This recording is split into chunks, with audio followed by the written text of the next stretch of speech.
கோவை கல்லூரி மாணவி கூட்டு பாலியல் வன்கொடுமை விவகாரத்தில் 3 பேரையும் போலீசார் சுட்டுப் பிடித்தனர். இதுகுறித்து இந்த பதிவில் விரிவாக பார்க்கலாம்.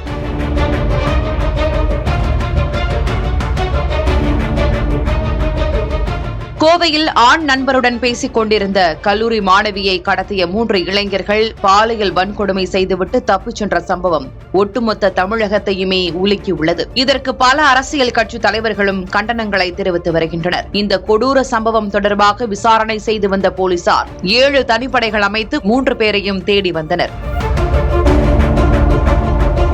இந்த நிலையில் துடியலூர் அருகே வெள்ளிக்கிணறு பகுதியில் 3 பேரும் பதுங்கி இருப்பதாக போலீசாருக்கு ரகசிய தகவல் கிடைத்தது.